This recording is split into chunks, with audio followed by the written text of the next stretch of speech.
Hello, my name is Jeff Rolka. I want to thank you for checking out my video. I had a request for some next level harmonization work. That was the quote that I think I saw in the comments section. And this is that video. We're going to start off by doing a little bit of singing together, and then we're going to deep dive into what is required of us to harmonize anything we want and the ramifications of said harmonizations. Because in my opinion, how we harmonize a melody is just as important, if not more important and more emotionally impacting, if that's a word, impacting, on the final presentation of what we're singing. So stay in. We're going to deep dive here. This is going to be awesome. My name is Jeff again. Thank you for watching. Thank you if you've subscribed. Thank you if you've chosen to subscribe. I really appreciate that. If you haven't yet, I hope that you will right now.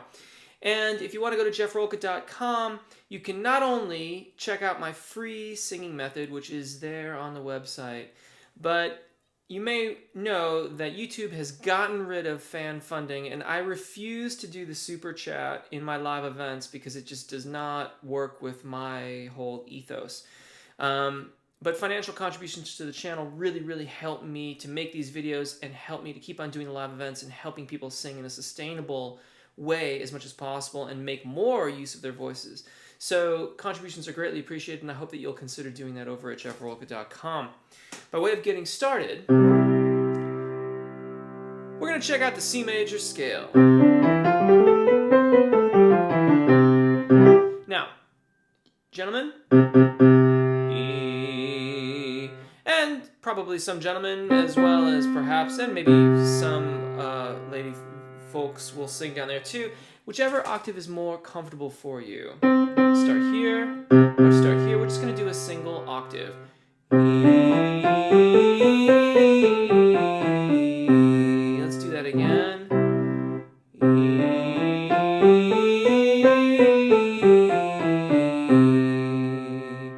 Now, stay in whatever octave you were in, but I'm only going to play the upper hand for a second here. So I'm still going to sing E, starting there, and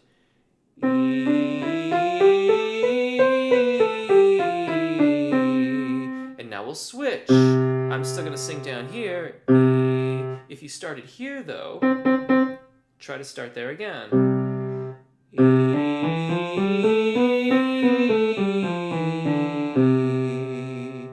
One of the things that we have to learn when we harmonize with other people is independence. That lead melody, which we have to listen to, and we have to match their tone, and we have to listen for their phrasing and their phrase endings, but we have to maintain the melody that we are singing. So we have to develop some independence. I'm actually going to be doing some more warm-ups that emphasize this skill as well as I think about harmonization. Now, we've been doing the C major scale.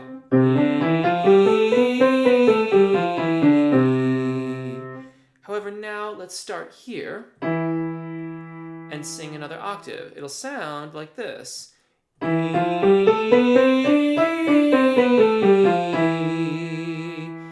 again, I'm going to start here.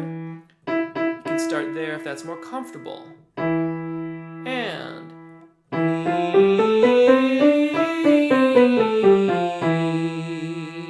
once again, I'm going to play it here, but I'm still going to sing starting E, and I hope you'll sing with me.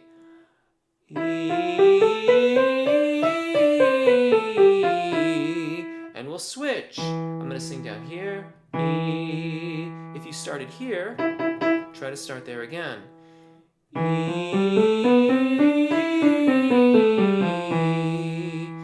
Now, technically speaking, that is Phrygian mode in the key of C major. That's the Phrygian mode for C major. I've played the same notes that are diatonic to C major. So what am I talking about? Let's look at the C major scale. Here is a handy-dandy illustration. Now, that on the far left-hand corner, you have the treble clef sign. That tells us how to read the staff. Then you'll see that you have a note that is below the printed staff with a ledger line, a line that I've drawn through the note head. That's C. And we go up from there, C, D, E, F, G, A, and B, and then it would repeat again. That is the C major scale. There are no sharps nor any flats in this scale. And sometimes that's a little bit confusing because it can look like a different scale is somehow special because of the sharps or the flats that it contains, but it's really just a different area of the piano. It's a different key. These are how we identify keys, by the absence or presence of sharps and flats. Now, if we do these things together, we can get a very basic harmony by having the scale from C to C, but at the same time doing it from E to E.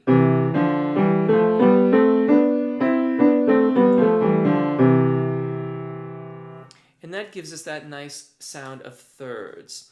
Now, that may be too low for some people. So, I'm going to play the C major scale again. Let's refresh our memory. C to C. Start wherever's comfortable.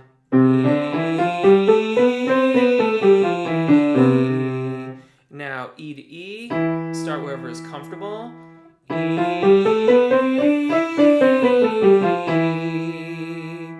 Now, here's your first pitch. E, if it's more comfortable. And I'm going to play E to E in my right hand, C to C in my left hand. So you may have to listen up the octave if you want to hear that E.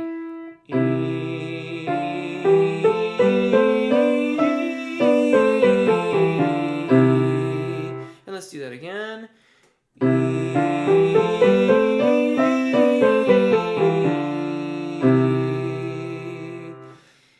Now, if you sang where I sang, that is harmonization in thirds. And that is a very, very common and very delightful way to harmonize our songs. If you sang up the octave, that is said to be in tenths. This is a way that we can still have that sweetness and the modality of the third, but by putting the harmonization part up that octave, it puts some space around the lead vocal, and it gives it a little bit more independence in the mix. Another way that you can do this is to switch the two. So now, I will play C to C in my right hand. You can sing it still, if you wish, down the octave.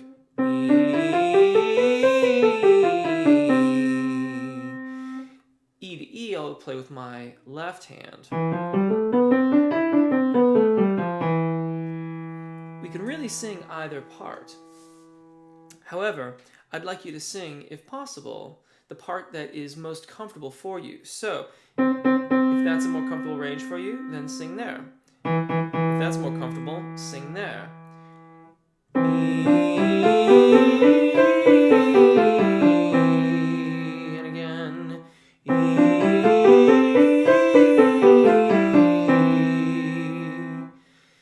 This is harmonization in sixths.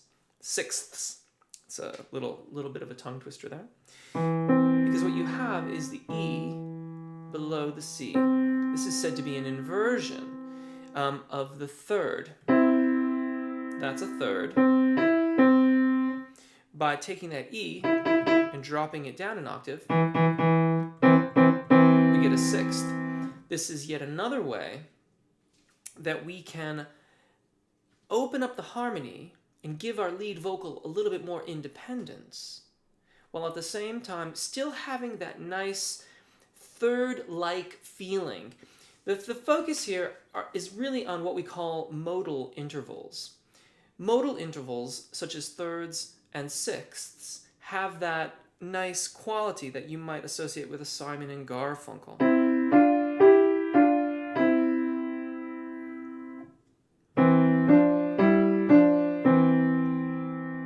As opposed to the perfect intervals, octaves, unisons, fourths, and fifths.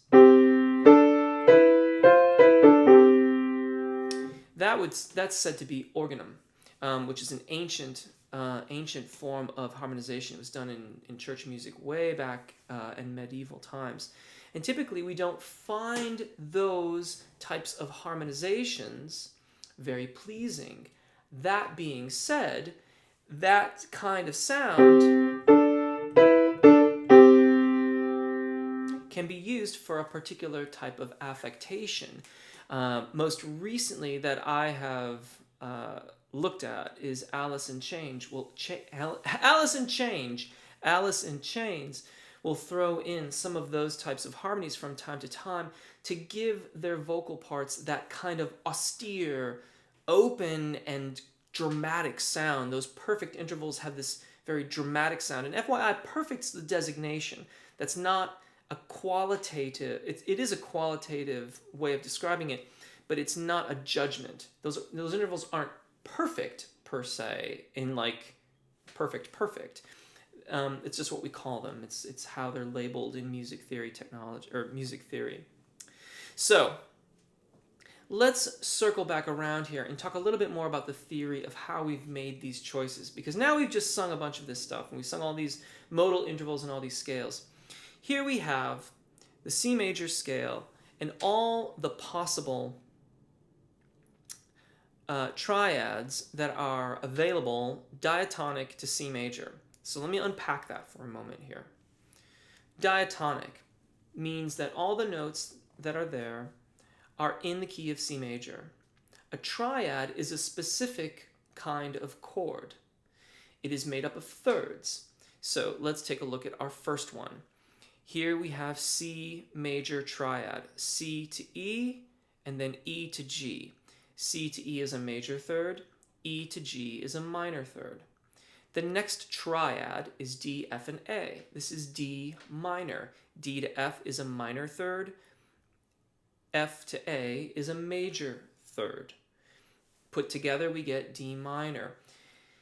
All thirds, it's all comprised of thirds. Now, there is a perfect fifth that exists between the tonic and the top note of our triad, which is called the fifth. So from C to G, you have a perfect fifth. From D to A, you have a perfect fifth. That is true for all the triads except for B diminished, which is there. That's the one that's highlighted here on the screen. B, D, and F are B to D is a minor third, D to F is a minor third. That's what makes it diminished, stacking the two minor thirds on top of one another. This has the result of giving us a diminished fifth. B to F is a diminished fifth, and that is a diminished triad. Quick reference to medieval music. That triad and that mode, Locrian mode, were forbidden in medieval times because of the tritone. They were said to be evil, the devil in music, as it was known as. Now, here you have F sharp and B flat. That's to reference accidentals. Accidentals are non-diatonic notes. So F sharp does not belong in C major. That doesn't mean we can't use it in our harmonizations. It's just going to do something different to our key. Same thing with B flat. They are said to be accidentals. Now, let's sing this.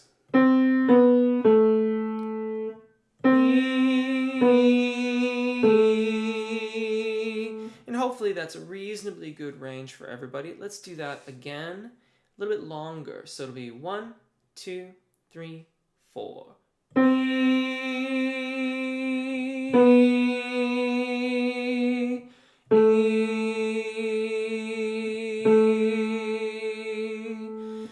If we want to harmonize things, we have to at least know what the chords are for the song that we are singing. Otherwise, we're just guessing, or we're learning it by rote, which is totally a viable way of doing harmonization, but it can take quite some time. And if we don't really know the chords and the note selections that we're doing, it can be guesswork in the worst case scenario. So one more time singing that is C, B, and A.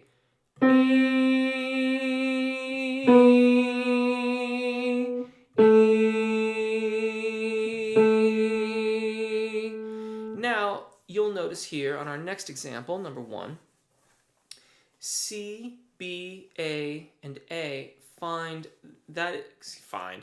that is the top line for our little piece here. Let's sing that again. This is the melody. 1, 2, 3.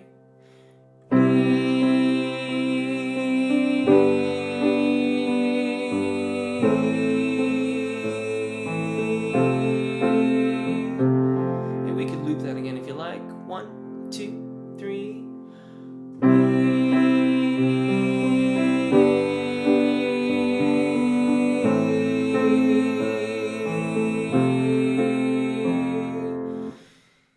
We choose these notes because they are part of the chord. Now, when we harmonize something, we have to know the melody as well as knowing the chords. For purposes here, we're going to call this the melody. It's the top line, and we're going to construct a harmony part below it. In this case, it's rather basic because we have this nice descending third thing happening. And this is written in the music as E, D, C, right below the soprano line. Now, you can really sing these in whatever octave you want. If you're going to sing it down here, then you get that harmonization in sixths. If it's more comfortable for you to be here, then you're going to get it in thirds. Let's do that. I will sing down here for starters. 1, 2, 1, 2, 3.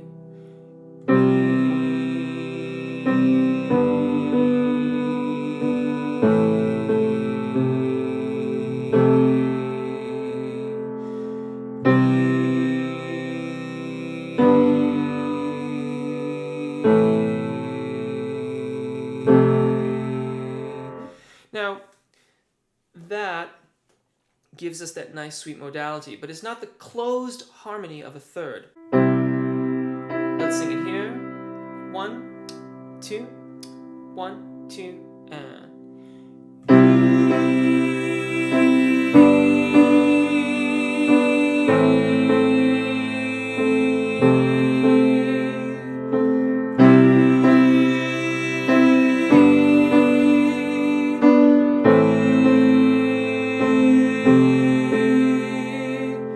You'll notice between the A minor chord and the F major chord, oh yeah, the triangles there are an old school way of signifying a major chord or a major triad. It's one of the eccentricities that I indulge myself in. You'll notice there that in our harmony part in the treble clef, we maintain the pitches from one bar to the next, the A and the C in the A minor bar and the A and the C in the F major bar. One of the other principles of good voice leading is that we keep common tones whenever possible. So here we have the A is part of the A minor chord and the C is part of the A minor chord, and they are also part of the F major chord. They change roles. A and C in A minor are the root and third. A and C in F major are the third and fifth, but they are common to both chords, and so we can keep them. This gives us for a really, really nice, smooth voice leading from one chord to the next. These are the principles, in part, of voice leading and harmonization. These principles apply to any key. However, you have to know what key you are in. It pays to familiarize yourself with the major scale and perhaps the Phrygian mode that you happen to be in. And you need to understand at least some of the chord selections that you have that are in your piece. Even if the chords are the same as this, the melody, depending on what that melody is, may impact your ability to sing in a stepwise fashion. For example, let's put the melody, or let's put the harmony part above the melody. So let's make our melody this. Sing with me, please.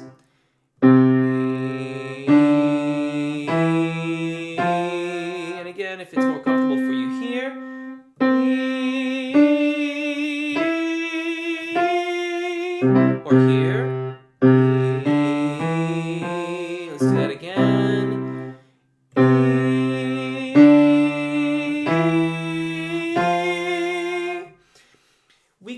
same chord progression and sing that as our melody. Let's try it. 1, 2, 1, 2, and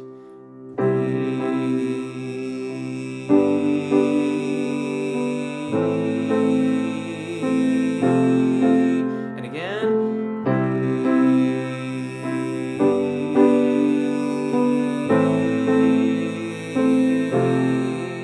Now I'm going to jump up the octave and help out up there. 1, 2, ready?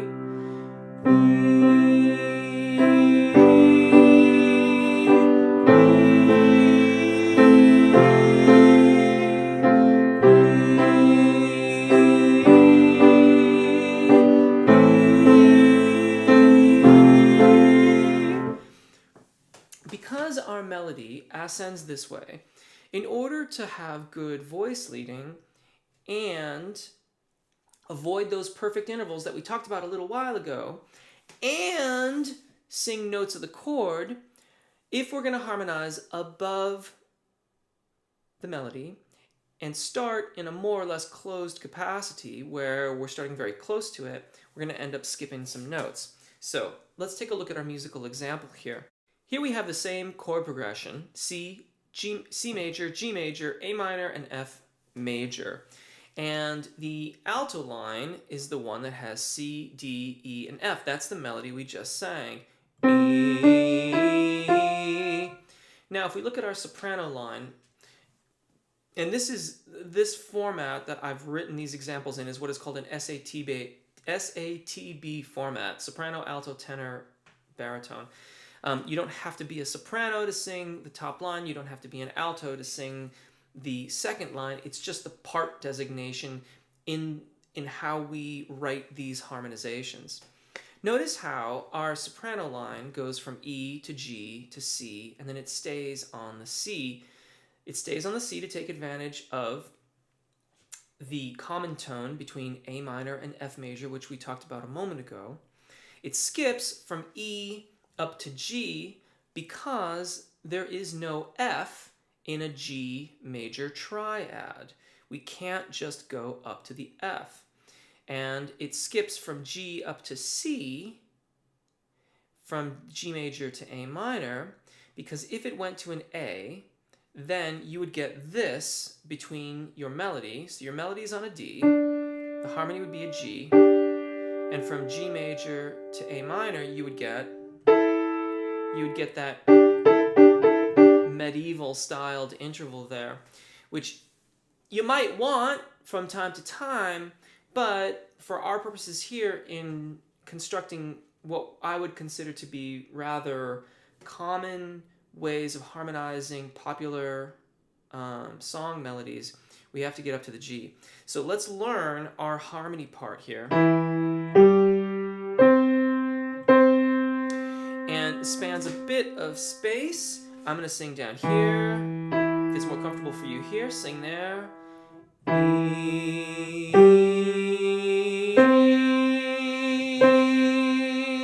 And let's do that again.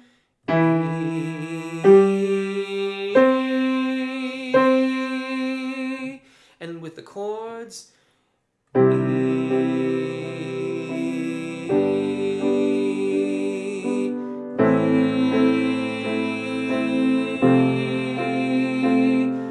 Play the melody here in my right hand. 2, ready.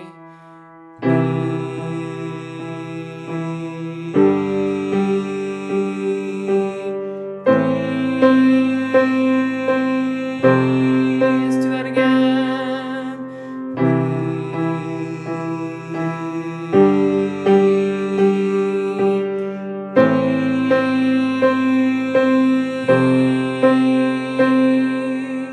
And what that gives us when we put the two parts together is this really nice opening part.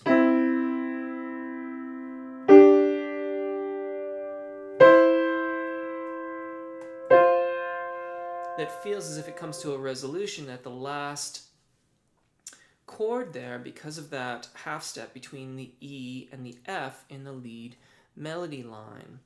This is a really nice example of how different harmonies can really change the feeling of our songs.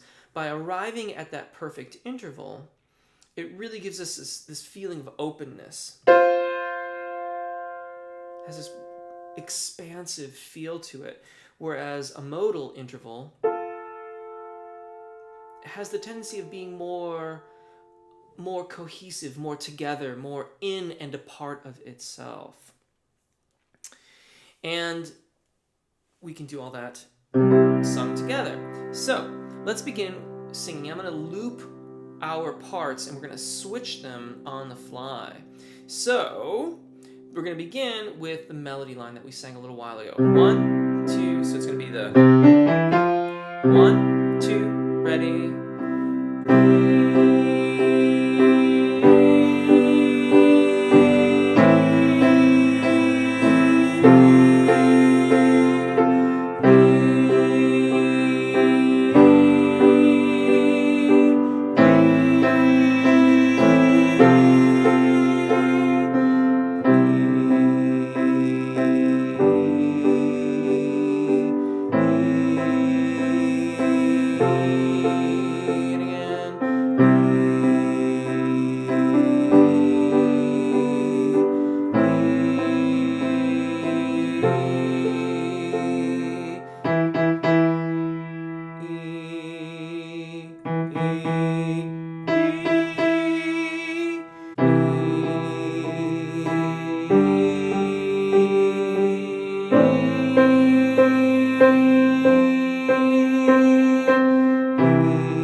And that is how we make harmonizations.